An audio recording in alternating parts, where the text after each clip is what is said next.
Hi, I'm Maria Hills, Assistant Research Professor for the 2DCC.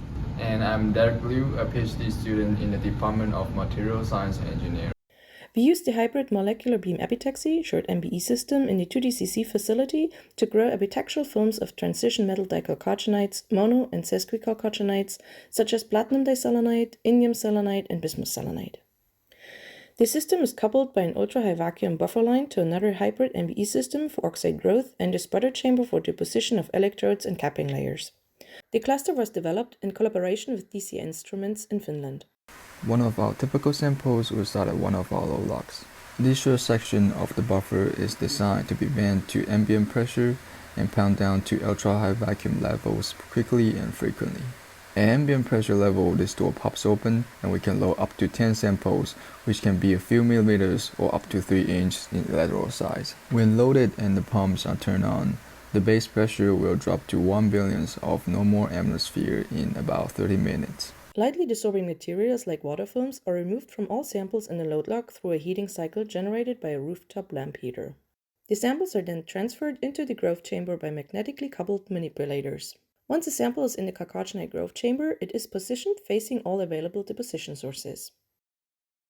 Thin film deposition is achieved by using a selection of 12 solid source materials, from which 8 are delivered by Nansen efficient cells and 4 by an electron beam evaporator.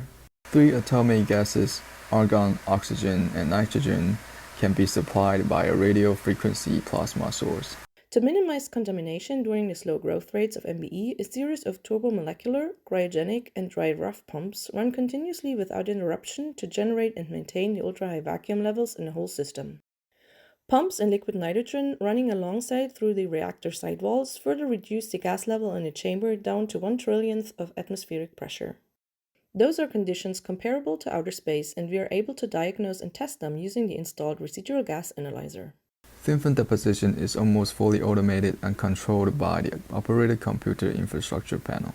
We can furthermore monitor the deposition process in real time using a quartz crystal microbalance, beam flux monitor, reflection high energy electron diffraction, infrared camera, and spectroscopy elipsometry. All growth control scripts, live growth logs, and all the data we have accumulated by any real-time monitoring technique for each sample are directly uploaded into the 2DCC lifetime sample tracking database. After the growth of our base chalcogenide film, we can create chalcogenide oxide heterostructures by transferring the sample to the hybrid oxide MBE reactor, or deposit metal or oxide electrodes or capping layers in a connected sputter chamber without breaking vacuum, which ensures the highest cleanness possible of surfaces and interfaces. We can also transfer air-sensitive samples directly to any 2DCC characterization tools using the 2DCC vacuum shuttle, a compact and mobile mini UHV vessel. As samples now leave our growth facility, so are we at the end of the 2DCC hybrid chalcogenide MBE tour. Thanks for watching.